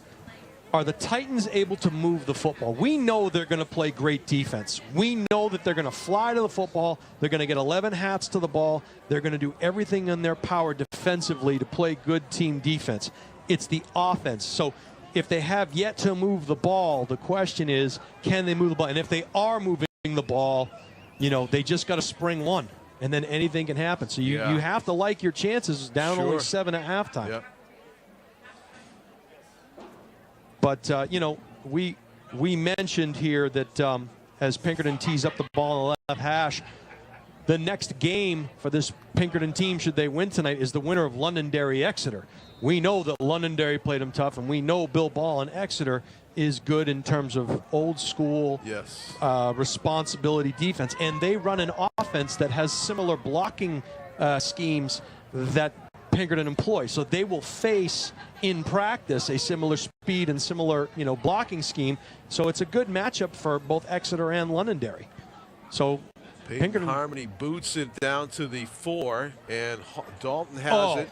Cuts to his left, up the middle, up the hash. 2 men to beat, and he's tackled near the 40. Another great return by Alex Dolan. Yeah, Dolan does a nice job of beating that first line of guys, breaking to his left, heading up the visitor side hash, and you'll see it here. He's a handful for the coverage team. Got it high and tight, nice blocking at the point of attack. He splits a couple of Astros, and they'll have good field position at the 40. So they've done some nice things in the special teams game tonight, John. One thing that they haven't been able to do, this Bishop Girton team, is get a takeaway from Pinkerton. They've done so much right, the Astros, including not turning the ball over. McDonough goes down the middle. That's interference. And I don't see a flag. I don't know if he was playing the ball. I'll tell you, first of all, great protection, by the Girton line. You'll see they come on a stunt. Early. They pick him up. And I thought he got there a little early. Yeah, he definitely did. He ran through the receiver. No call there. Yeah, they said he timed it well. Yeah, Jason he timed it there early. He timed it if he was trying to get there early. He timed it perfectly. He wanted to get there early. My opinion doesn't count, though, I guess. If you're not early, you're late. There's a completion and slipping a tackle, going kind of sideways, though. On it was Szymanski again. They're running that funnel screen, and that took him a little further than he would have liked. The play is designed to get to the middle of the formation and then break back out this way, and you kind of ride that wave, that tube, like you're surfing, But unfortunately, there were some great whites in the water, just unfortunately waiting for him. McDonough back in the shotgun. He's got one guy to block for him. He's got to scramble, throw in the run. A man. Back shoulder complete, now incomplete as he hits the ground, not able to secure it. Helmke, a well-designed, or well-thought throw there by McDonough. He put it right on the money, actually. Yeah, it was a good play, a good pass by McDonough to Helmke. Good coverage, too, by number 20, Michaud, but he's a little shaken up there as he runs back. I'll tell you what, I'm taking another shot at Michaud right now if it's me. And again, he's a great player. They're going to probably call timeout, or they're going to punt. We'll see what they might go for this. We'll see. I would go for it, Jason. Absolutely. Michaud's banged up a little bit. He'll head over and see the trainer, Jamie Boudreau, on the Pinkerton sideline. Was he the guy that was in? He was in coverage. Oh, he was in coverage. He was in coverage. He's the Astros guy. Yeah. I thought that was a tremendous hit that you saw it in the backfield to protect the quarterback. Yes. Yep. I think it was number 25 for BG that protected. Maybe not. There was the running back. Maybe Holmes 27 possibly. Potentially. Yeah. That was a hard hit though in the backfield. Well, that was just to give McDonough enough time to throw that ball on the run. So we'll keep an eye on that. Michaud. Michaud's on the sideline now. He's kind of stretching it out a little bit. Talk to the trainer, and he'll be off on this play. BG going to go for it on 4th and 8. You got 2 backs protecting in the backfield. and they're going to bring heat from the middle. Nice pocket there, and a nice pass, and it's going to be enough for the first down, I believe. Yeah, good fight for Szymanski after he got the pass. He's able to just lean over and get the ball to the line to gain. Can't credit that offensive line enough as McDonough just stood it. What a clean pocket. He didn't even have to climb the pocket. He just stood in there, fired a dart. First down, Girton. That pass protection has been a highlight. Straight drop for McDonough over the middle. Now that should be a flag, no? You would think his arm was being pinned down, wasn't it? His left arm was being pinned down? I thought so. You know, there was a guy open on me. We'll watch the replay. He had the height advantage. It's a post pattern. Yeah, maybe not. I think there was a little hold on the left arm, but he's not asking hidden for it. So you got to get up and do one of these. Yeah, right. You know, like what? You got to throw your arms up. Those seem to work on the NFL level when they do that. So they'll go trips to the field here. To the wide side right, and a timeout is called by Pinkerton before that snap. Yeah, Micho back on the field, by the way, John, for the Astros. So it's good news for the fans here from Derry as we admire the work of the majorettes and the band down here. They're going to be taking over at halftime, no doubt. It's just surreal that we haven't reached halftime yet when you look up on that scoreboard and see 42 points, Jason. Yeah, it's really impressive. It's a machine. It's workmanlike. And here's the thing, too, John. When you play a team that is equally as good and you are unable to move the ball, there is no magic formula. You continue to do the same things that you do with hopes that you break one or you can win a low-scoring affair. This is a Pinkerton team that's going to be a problem throughout the remainder of this tournament. And the snap to McDonough on 2nd and 10. Straight drop, looking deep down the middle, and it is almost picked off. And there's the flag. And what did he do? He threw his arms up. You see what I mean, John? He threw his arms up, and the flag came late. And I'll tell you what happened. There was two of them in the end. It was Helmke again, and he's going to get – you're going to see coverage come from underneath. It's a too deep. It's a man under too deep employed. And right. And there is the arms. And watch the flag comes from the grassy knoll over here on the left. There's another one. Back into the left, right? Yes. So pass interference on Pinkerton, and that's going to move the sticks. I believe it's going to be a first down for Girton. So as Tom always points out, it's not a spot foul like in the NFL. It's not. It's 10 yards from where he throws it? Is that where it is? Or where the line of scrimmage was, I guess. It is a first down. 1st and 10. I want to see that play again when they put all 7 guys over there. You'll say see the center's the tight end. Well, they're gonna talk about it at halftime. I'm sure. There goes Holmes. Up a nice job blocking, and Holmes gets down to the 20. I think BG caught Pinkerton thinking pass, and they came with a run there. So nice job of play call. We'll watch the line movement here. They were convinced it would be another pass. Oh, a nice pull there by 77. Good job by the Girton front. They blocked down, and Aaron Chimalecki, one of the captains, pulls to his left. Kick out block. Nicely read by Holmes. First down, Girton. 1:16, clock ticking down. We'll see if they take a shot here on the boundary side. Nope, they're going to back off, take away the slant. 1st and 10, 2-step drop. McDonough fires across the middle, just ahead of the intended receiver. And I'll tell you what happened. If you can see that instant replay, they drop a linebacker, number 25, at the last second. That's Savas, I believe. And he drops back, and he plays underneath the slant. McDonough waits for him to clear that coverage and then tries to put it on him. So he doesn't miss it by much. That disrupted the slant. Balestreri, the intended receiver. It's 2nd and 10 from the 20. You got a stack here. Don't be surprised if they hand it off to Holmes again. And he's looking to his right, rolling to his right, throwing on the run. It's complete. Down inbounds is Helmke, and it is at about the 12-yard line. Clock is running, so we're at 48 and counting. Girton got to hustle up to the line. It's 3rd and 2. If they get a first down, the clock will stop briefly. All right. Let's see what they come up with in 3rd and 2 here. 40 seconds. And another timeout taken this time by BG. So that's a tough one, because if you're going to call timeout, do it early in the clock. Oh yeah. You know, you had 10 seconds. 50 seconds on the clock. Yeah. If you're going to call timeout, do it then. But maybe they didn't see something, you know, they didn't like. Until they got up to the line. They do not have. I'm not sure they have any timeouts left. It says they do not. I feel like they might have one, but I'm not sure. But yeah, it feels like they only used a couple. The ball is on the 12-yard line. 36.5 seconds to go here. Girton threatening. Be nice to get into a shootout like last week. Well, they got the guy pulling the trigger. And they do, right? And you know what? He's not shy. He'll throw the ball in there, and he's put it where it needs to be. I mean, it's they just take away those special teams plays, man. That would help. But or maybe got a turnover. But woulda, coulda, shoulda. This Pinkerton team has done it, as Jason said, to so many teams this season. Here's your quads look to the field. They're going to double team Szymanski on the bottom of your screen. McDonough's going to be keep McDonough. it. And he is dragged down. No, he slips the tackle, and he gets inside the 5.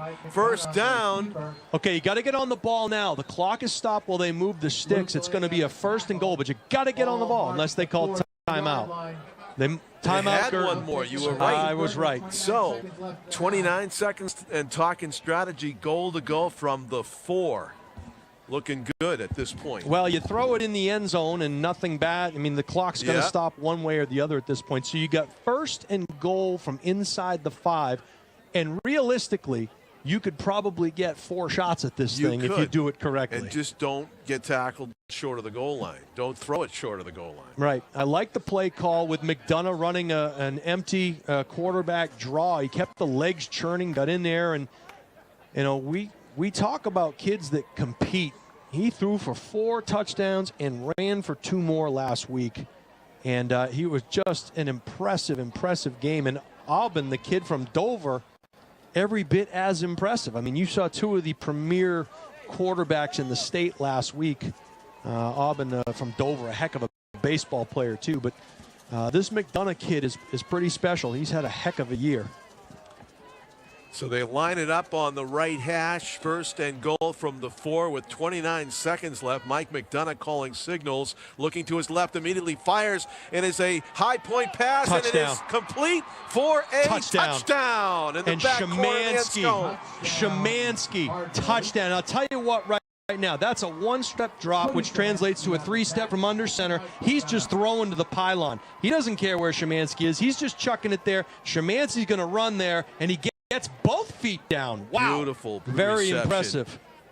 He just came this close to a taunting call. Well, he got into a little bit of back and forth last week with a couple of kids from Dover. And you know what? Hey, the kid's a competitor. That's it. The kid is a competitor, and that was a heck of a catch. Like the sure hands. Sometimes you don't see those guys secure those on Sundays. That was a nice play, pass and catch. Going for 2. Going for 2, and it's a traffic jam near the goal line. I don't think he made it. No, they're going to wave it off. In. So it was 6 points. That's it. 42-13 with 24 seconds left. So here's a question for you, John. Do you squib kick this one? Yeah, you do. I don't think you want to kick deep to Michaud or to Morrison. Kick something that's really difficult to pick up. Maybe off the onside turf. Kick it. I don't know. Yeah. I don't know. Squib kick it away from the deep man. Try not to kick it out of bounds and all that. So you think about the plays that Girton has scored on and how they've done it and how they've moved the football. It's been by one-on-one matchups. They've really taken advantage of the one-on-one matchups, and because of that, they've got 2 scores. And you have to wonder, are they going to try to line up in more formations like that and just say, okay, this is what we got. We're getting good protection from our offensive line. Yeah. Let's try to exploit some matchups here in the second. And I would say, too, that, when you're down this many scores to try for the impossible, it's about the only way to go is just put the ball up and hope you get quick scores. Well, that, and you notice A.J. Holmes had a nice run down inside the 30-yard line because they probably thought pass. Yeah. And Holmes exploited that and got they had the nice block up front by Chimalecki. You could mix one of those in here and there, but you can't really afford his methodical drives for the second half because, you know. And I'm going to go back to one other thing here after this kickoff. It is a short kick. It's a live ball. It's going to be picked up there, brought back to the hash. Again, Morrison's got blocked. He's gone. They're not going to catch him. Matt Morrison's doing it again as he turns it into a track meet. Touchdown. Now that could be a taunt right there. That could be a taunt right there. They don't call it, but it is a touchdown for Morrison, about an 80-yard return. What you could say is he was trying to get the half to run out potentially. Oh, yeah, you could say that. But, wow. That's true. Strategic. I wonder what their 4x1 relay team looks like. I know, that was pretty impressive. I mean, well, and again, watch the blocking. Watch the blocking over here, John. Nice little shoulder block by 48. Yeah. Great block there. He just runs by everybody. Runs right by everybody. It's 81 yards. Or if you want to count this right here, it's about 100 yards return for a touchdown by Matt Morrison. And it is a 48 spot right now. Oof. Before halftime, 10 seconds to go. The kick is up, and it is good. 49-13. Pinkerton Astros, who had a bye in the first round, of course, as the #1 seed in the state of New Hampshire, Division I football, have made a thunderous announcement that they will be a tough team for anybody to deal with in this tournament, as they have come out and put up 49 points in the first half. Yeah, I don't have any words, John. I know it's hard for me.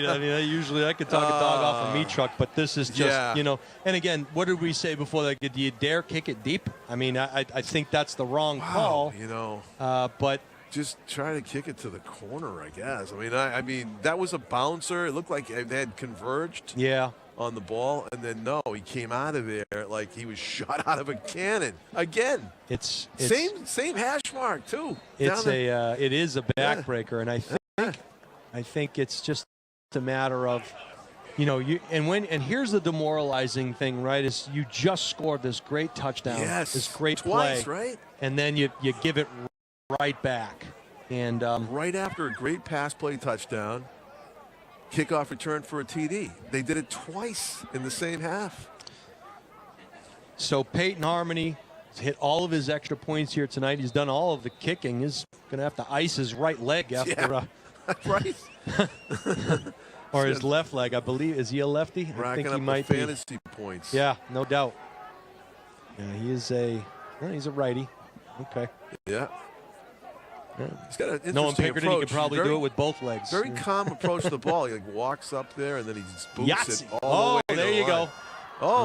Is that an onside kick? Yeah, I don't know. Wow, good job. Number 14 for BG. Alert to it. Ryan Connolly, the sophomore.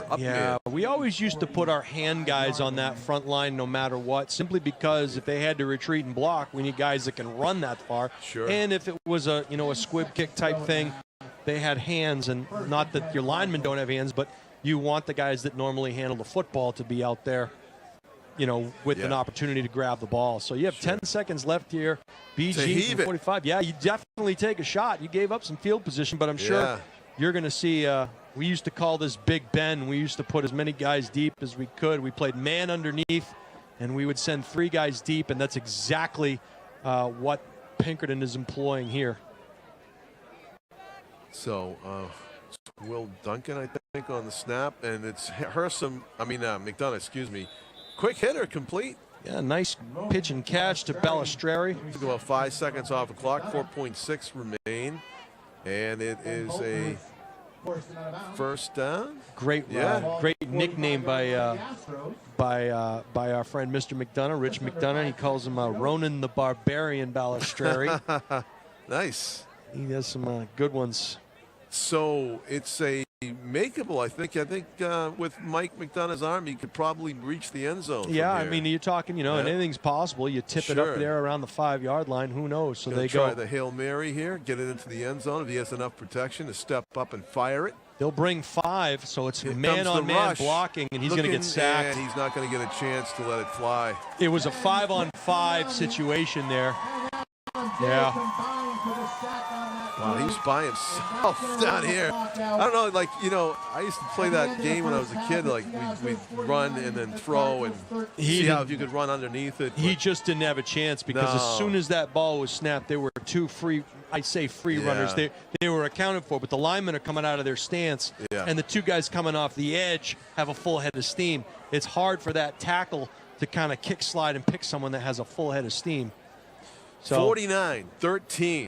The Astros with a commanding halftime lead here in Derry. John Collins along with Jason Roby will be watching the entertainment at halftime here provided by the Pinkerton Academy, Marching Band, and Majorettes. Thank you for watching. Stay tuned for second half action here on BCTV and Nashua ETV.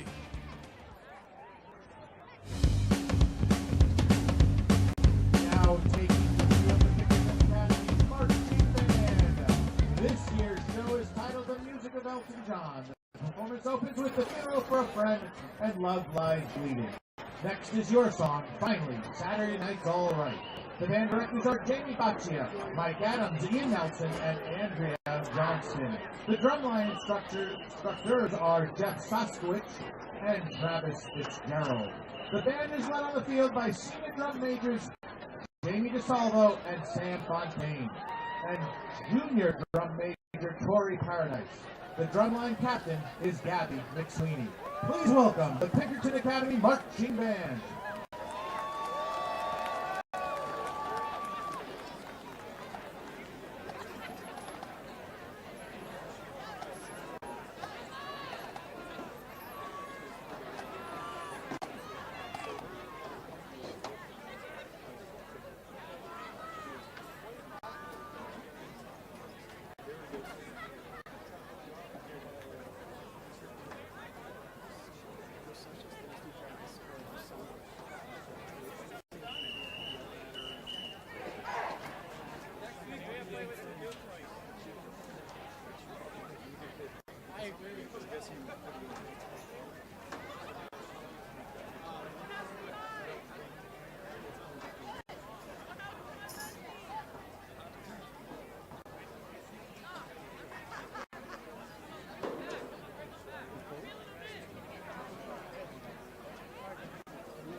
It's too bad there's no booth cam for how Jason was dancing there to those tunes by DJ PDP. Yeah, we were missing a net Funicello. I felt like it was a beach blanket bingo. It was a surf movie Wow. right there. So as we surf on into the second half here in Derry, it is a 49-13 lead for the Astros, a commanding lead that may lead to running time, right, Jason? Yeah, running time at 35 points plus for the second half. The Astros won the coin toss, and they elected to receive the opening kickoff. So Girton's going to get the ball here to start things in the second half. And we saw explosive plays, John, just by both teams, really. Of course, Pinkerton had a few more than Girton, but you saw McDonough do what he's capable of doing, and I was really impressed with the offensive line for the Cardinals to protect, for the most part, McDonough. And but this Pinkerton team is just a machine. Tell you what, Matt Morrison has done the most to keep the ball out of the offense's hands of Pinkerton. Yeah, with all those runbacks. He's returned a couple of kickoffs and really changed the momentum, right? We talk about how when you score, that's a momentum changer, but to get it right back 10 seconds later, it really is a frustrating thing. And you can see just how important special teams is. It's a third of the game. Yeah, right after Mike McDonough had thrown those touchdown passes, a kickoff return for touchdown by Matt Morrison twice in the first half, leading to this 49-13, 36-point advantage. As a drop and a recovery by Ronan Balistreri, who runs it out of bounds over by the 23. I hope our man Dolan is okay. Yeah, as do I. He had some great returns there. Took a few hits in the runbacks. He did. And right there, you know, one of the things you talk about, you watch the height of that kickoff. And what the high kickoff does is it allows for your coverage team to get down the field and minimize the gain on that return. And so it was a really good kick. And Balistreri did a good job to get it back to the 20 after fumbling it a little bit at the onset. Mike McDonough starting out the second half on offense. Keeper, and he's pulled down just beyond the 20. Gain of maybe one on the play. It was up second down. Yeah, it was a good read by James Caruso. He peeled off there from his linebacker spot, and he was responsible for the quarterback on that play. So a good read by him as 1 yard gain there by McDonough on first down. So just about an empty backfield, passing formation. McDonough, two-step drop, looking to his left, deep. And he has a man ahead off Balistreri's fingertips. He had his man beat, but the ball just a little bit, a step too far. And that's what we talked about, right, John, is like get all of your receivers to one side and get one-on-one coverage, and that's what they had. And I'm not so certain that ball didn't hit Balistreri in the hands. I don't know if we'll get a replay of it, but it looked like he had a chance. And if he catches that, he's gone because the Pinkerton defender falls. Game of inches. If he just Mike had put a little more air on it, a little more arc on it, would have been an easy catch and run. I think after the catch by Balistreri, he might have taken it 75, 77 yards for a touchdown. You're going to go to the left. It's batted down. Yeah, good. Right. Good pressure by the Pinkerton Astros front. They weren't going to get to McDonough. And here's the replay. Yeah, it was off his hands. It was off his hands. Yeah. That's a tough one. It is. So it's going to be a punt now for the Cardinals. 3 and out to begin the second half as the clock rolls. Just the one safety deep for the Astros. I think it's Morrison. Seems like no sense of urgency at all by Pinkerton's rushers here. They do punt it low, and it's fielded on a line by Morrison. Goes to his left. It's that guy again. Tripped up from behind this time after a return of about 9 yards. Yeah, it was a good job by Jackson Goldstein to get in there and trip him up because he had something brewing to the Pinkerton sideline. So they're still going to start off in Cardinal territory. So it was a nice punt, decent return. I think we have a penalty. I'm not sure if they're going to march it back. Yeah, I believe it could have been a block in the back. I thought I saw it. I did not see a flag. There it is. It's at the 50-yard line. It looked like it could have been a block in the back, but I didn't see any yellow initially, so I didn't say anything. But that's going to help Girton's cause. They're going to back the Astros up to the 40-yard line. Yeah, spot foul takes it all the way back to the 40. And the clock is running. So, yep. After the penalty reset, clock rolls. Pinkerton's first possession of the second half. We had a score early in the third quarter. It was 7-0. The Portsmouth Oyster River Clipper Cats over the Titans of Nashua North. Trap play there up the middle is swallowed up. Nice job by the interior of the Girton defense. We haven't seen the trap play a lot, and that's, of course, my favorite play. I love the trap play, and Girton did a great job of stuffing that play. So we have the battle of McDonald's right now. The sophomore quarterback, Aiden McDonald, is there for the Pinkerton Astros. There it is. There's at least 2 McDonald's in the and area, I believe, isn't there? I ate at McDonald's on the way here. You did? I did. I can't believe it. I can't believe it, John. This? I can't believe I did, but I did. I hope you get endorsement money for this. I got a cheeseburger. I don't know. Do I get money from channel ETV? Aiden McDonald rolling out, being hotly pursued. Is going to float one to nobody. Out of bounds.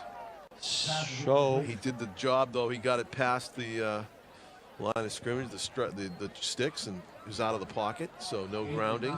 So the message has to be the first half is behind you. You can't go back and replay it. So look at it as a 0-0 game.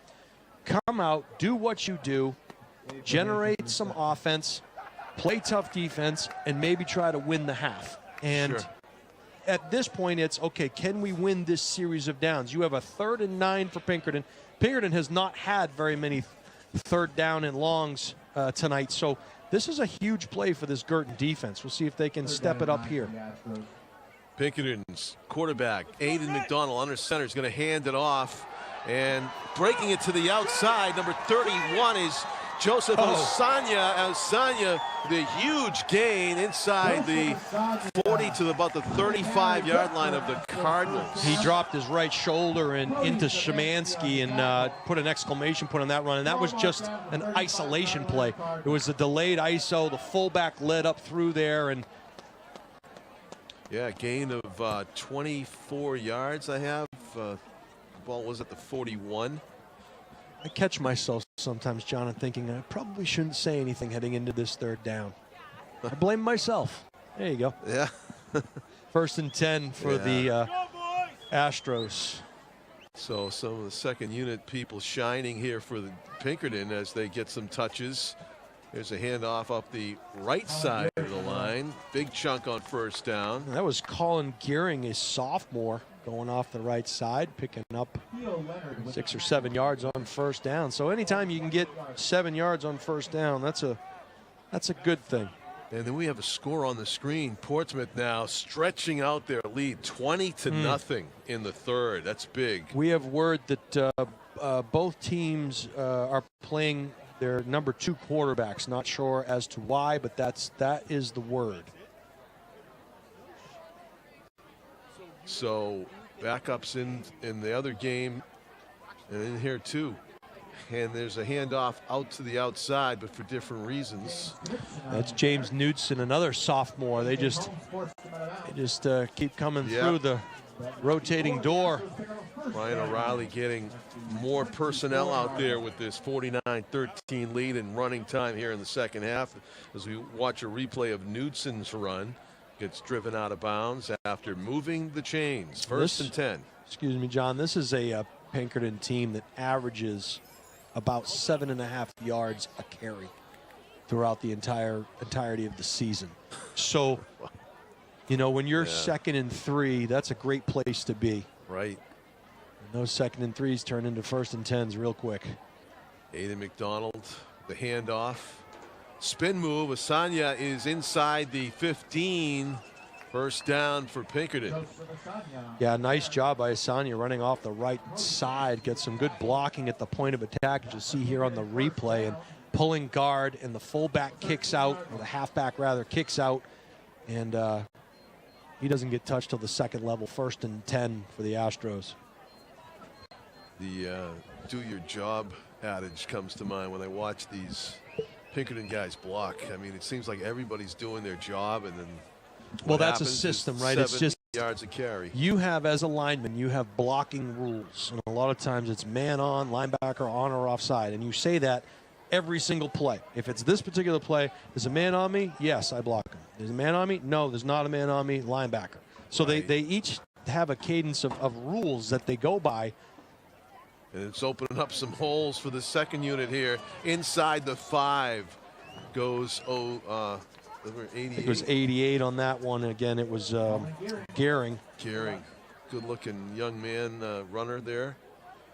So when you have rules as an offensive line, you know, a lot of people say, well, how do you combat a wing T offense when you have a system like this? And there's a couple of ways to do it. One, you just have to be better than the guy that's trying to block you at the point of attack. The second way to do it, if you don't have players that are physically as strong, is to move.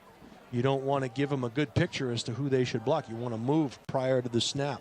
Easier said than done. Quick to the line, quick snap, handoff. Osanya plowing, being pulled back, not over the goal line, short of the goal line. Great job by the interior of that Girton defense to keep him out of the end zone. And you know, this is a pride thing right here. You don't want to give up a score to this Pinkerton team, to this second offensive unit. Dominic Grandi and Diego Mendez in on the stop there for the Cardinals up on the front of the line. You see 68, 68 and 60. Dominic Grandi, just a sophomore himself. He's a big boy on the defensive line. Yeah, Busquet, Fox, Neal, Chimalecki, those guys have all done a good job for up front all year long. And there's another good stop on the defensive line. Let's see if Grande's in on that one as well. 73 in on the stop. Yeah, that's Sam Fox. Sam Fox, senior. Yep. Defensive lineman. You know, when their linebacking cores played hard all year, Schmidt, Holmes, and Joe Franco. Neal, another senior up front. This is, Jason said, some pride on the line here on third. It's only second down? It's second and goal. They got a first down. They didn't get in, but they got a first down. Oh, and that 2 plays ago. Yeah. And so this is all about pride right here. You want to keep these guys out of the end zone. And Pinkerton going right back at it. Yeah, no soup for you. Yeah. Osanya driven to the turf. And holding the ball up like he took it away. Diego Mendez, did that even hit the ground, or did you just take it away from him? No, but it's going to bring up a, maybe got a half a yard there, so it's a third and goal now from about the 1. Yeah, third and goal. So a good job by this front of Girton, in addition to the linebackers firing up in there.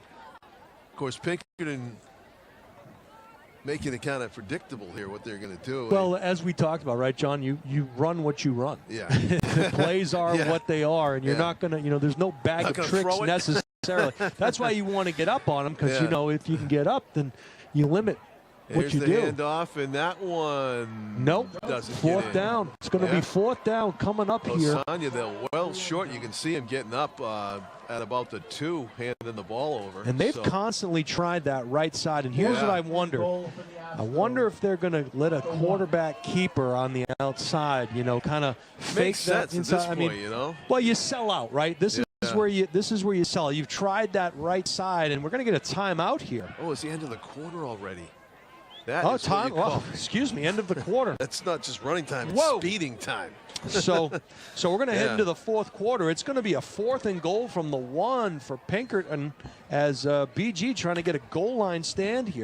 Hey, we didn't win the quarter, but that was scoreless, right? Take your victories where you can get them. That's it. That's it. Yeah. I mean, if you had DraftKings, there would be a scoreless quarter here in Dare tonight. You just cashed in. You know, I think the thing is, and let's talk again about, this is a Bishop Girton team that has returned to exactly where they were a year ago, with a lot of different players, with an offensive line that's brand new, with defensive players that are new, and not just that, completely different systems offensively and defensively. They weren't running these schemes a year ago. Yeah. So in a year's time, to have all those changes and get to a point where you're 7-3 in the quarterfinals of the Division I tournament, That's a pretty good thing. And I know that's going to feel like, a silver lining kind of a statement, but, you have to look at it and say, hey, we had to go to play the #1 team in the state, and we gave it our best shot. And, you just ran into a buzzsaw here. I mean, that's, for lack of a better term, this is a team that's firing on all cylinders. A little bit of a drama here right now, 4th and 1. Well, this is, again, a game within the game. You don't look at the scoreboard. You don't look at the time. This is a 4th and 1, and we got a chance to keep him out of the end zone. Let's see if Aiden O'Connell sprints out to the side. Is ISO? predicted? Oh, he's in. Great block in there for Asanya. And I'll say this about that. They tried the right side of the offensive line, left side of the defense, 3 straight carries and couldn't get it. Where was the bread and butter? The isolation play to the left has worked several times here tonight, and they just went back to it. So what's working? Let's do it. And, of course, what you say is, all right, if we don't score, we got BG on their own 1-yard line. Yeah, Colin Geary with a key block there to help spring Asanya, who walked in untouched. You get the lighted batons here. Look at that. Retz. There's the kick. It's no good. The first no good point after touchdown. 55-13 is the score as we've got running time here in the 4th quarter in Derry. 55 points for the Astros is basically par for the course. They've been putting up very similar scores most of the season. As we said, it was only Londonderry and Salem that played them tough 1-score games at the final whistles. But, there's sometimes you see these teams that you think, oh, they really don't belong in this division. BG is a quality Division I team. Pinkerton needs to play college Division IV. I mean, this is a great, great team we're looking at here. Here's the thing, and the depth. There were, I hesitate to say down years, but I remember there were times when Pinkerton was, 7-3 or 5-5. And there were times when they missed the tournament. They were few and far between, but the seasons did happen, and there are times when you do have lulls. Sure, yeah. But when you run a system and you have an expectation and you know what it's supposed to look like, and you're running it from the young, Pop Warner or middle school league level all the way up through, you know the terminology, you know the expectation, and you see what has occurred, before you, and you want to keep that tradition alive. Low bouncer. It's going to be picked up by nice move there Curtin and hit to the turf at about the 28. You see some contact well away from the ball at midfield. What's going on there? Someone wanted to block the kicker, I guess. Yeah, I don't know. I guess so. Not sure, but at any rate, it'll be 1st and 10. Girton from their own 30-yard line. Yeah.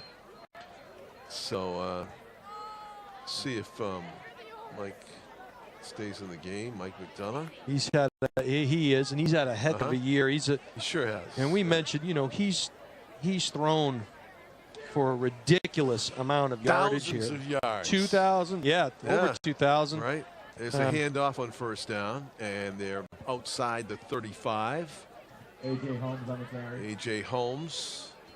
It'll be 2nd down and 4. Yeah, 22-73. He's completed 65% of his passes throughout the course of the year, which is, that's impressive. And you're playing against, again, the best competition in the state. McDonough, 1-step drop, taking a shot, got a man. He's got to complete the Balistreri, dragged down at the 35. And so about a 30-yard pass completion for the Cardinals. There it is again. And again, he taking advantage of the one-on-one matchups there. Put it right on him. Nice pass. Something tells me they'll continue to do that. That was James Knudsen, the sophomore in coverage, I believe, for the Astros, as looks like they've put in a lot of their reserves. So a chance for Girton here to get some points on the board and make the final score a little more respectable. We'll see if McDonough goes to the friendly skies again, and he will. Hudson Schmidt is back in the backfield. He throws the Balistreri again. Short gain on the reception. Clock continues to roll. You mentioned Hudson Schmidt is one of those names that I think we're going to be saying a lot next year. He's a good player, plays defense as well, but has had some nice runs in the backfield for the Cardinals. And again, A.J. Holmes, just a junior. He'll be back next year as well. 2nd and 7. Handoff. Balistreri and trips at about the 30. It's going to bring up 3rd down and 5. So Cam Marasco on the tackle for Pinkerton. 8:20. Clock continues to roll. Girton going to finish their season at 7-4, quarterfinalist in Division I. Coach Anthony Nalen's first playoff win a week ago against Dover in a real fun game to watch. Slant route there. Complete. It is. 1st down at the 20. And that was Franco. Yeah. Franco, good sure hands, a contested catch. He was covered out there by Knudsen, but again, it's a situation where you have some one-on-one matchups, and you find your matchups and you take advantage of them. Ball at the 20. BG has a chance here to get the put 20 points up in this one. The regular season game for BG against Pinkerton was 56-17, and looking eerily similar. Yeah, it really is. There's a throw into the corner and a touchdown. He went Franco up, and there's a situation where you see that Franco has a height advantage on Knudsen, was able to jump up and get him, but you have to talk about the play of McDonough to avoid the pressure. How about it? Back out of there and keep his composure and chuck and duck. Toughed out the contact, and he put the ball right in the perfect spot. Yeah, there was a free runner off the outside that wasn't picked up. Perfectly thrown ball, too, to high point it to Franco. Touchdown. This will be to make it an even 20. The kick after touchdown by Nate Bowen is up, and it is good.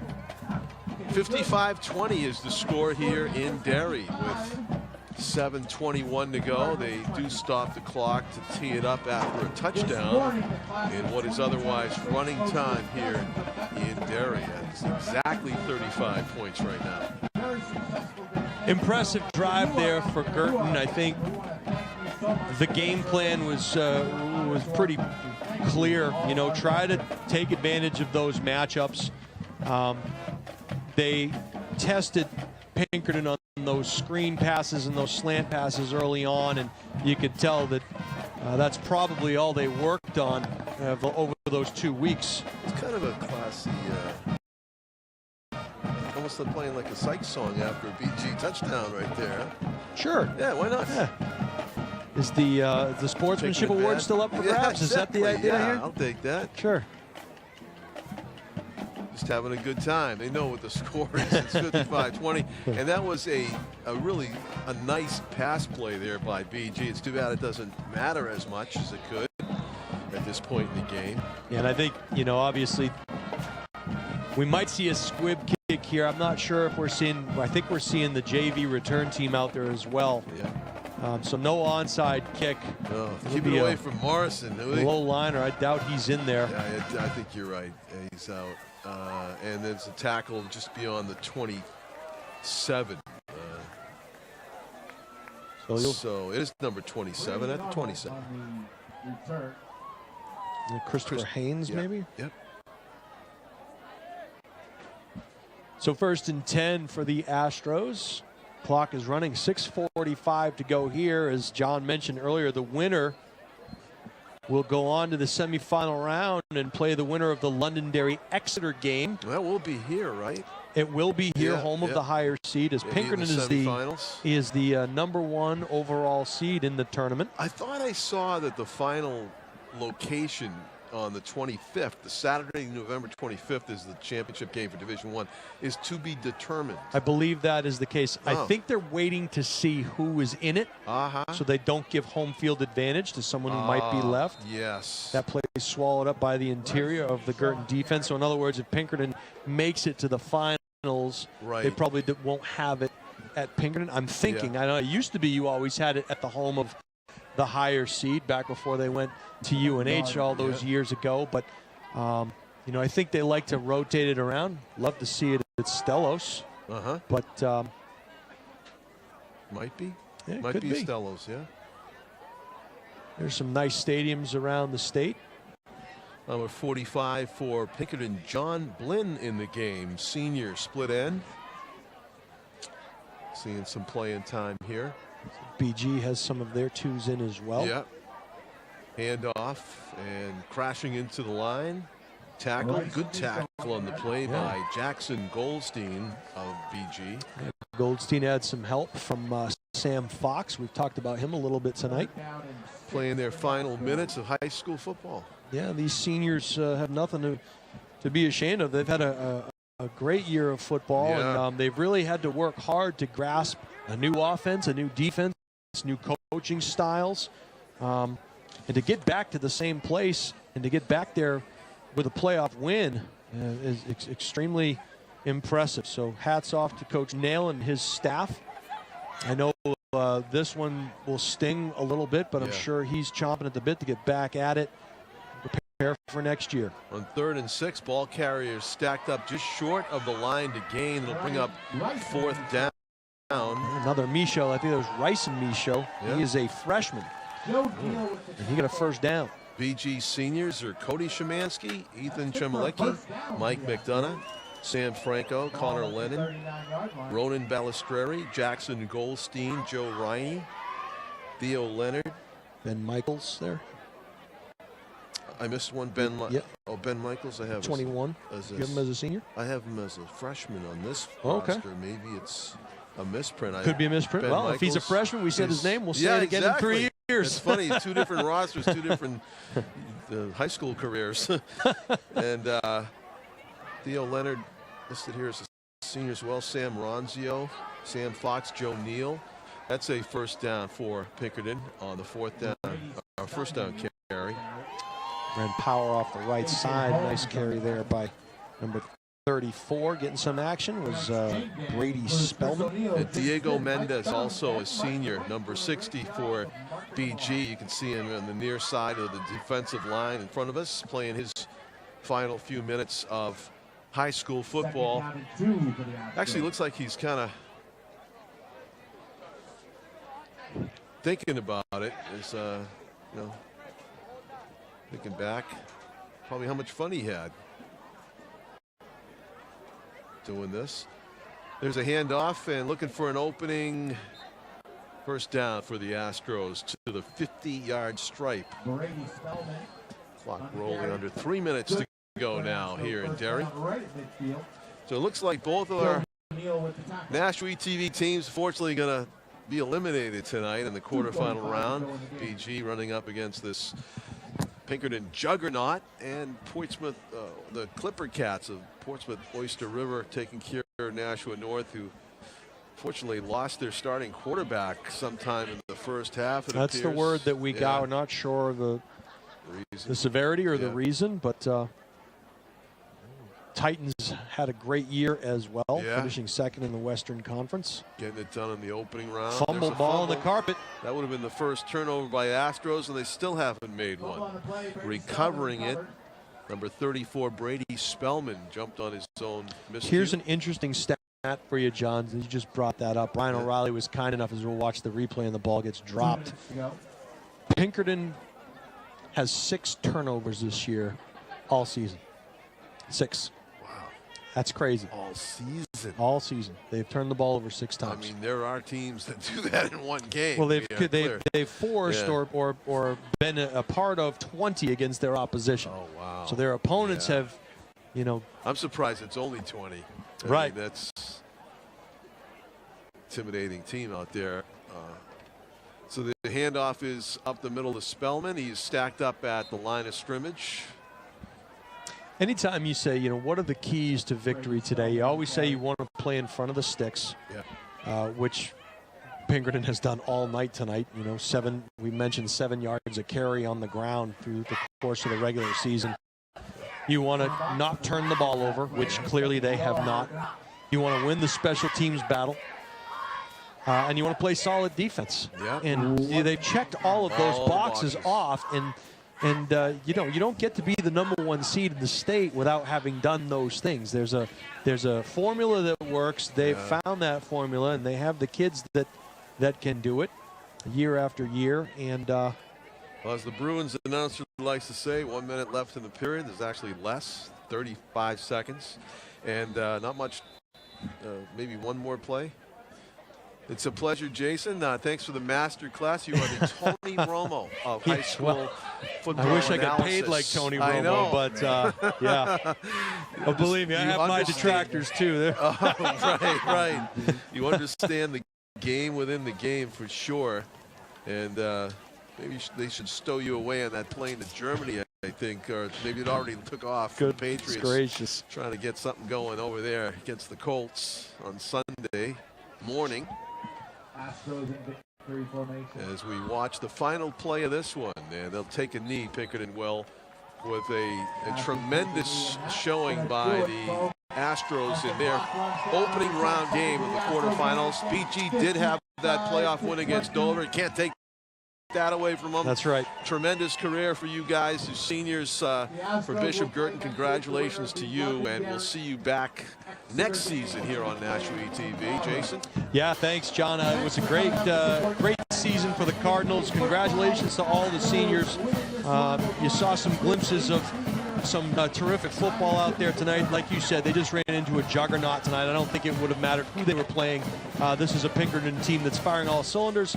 They're #1 in the state right now for a reason, and it should be an interesting tournament moving forward. And thanks for calling the game with me tonight. I had a blast. Jason Roby, I'm John Collins. Thanks to our camera crew and producing crew, Tim O'Neill and Dylan Smith, and to my executive producer, Pete Johnson, back in Nashua. 55-20, Pinkerton advances in the 2023 New Hampshire Division I football tournament. Good night from Derry, New Hampshire, everybody.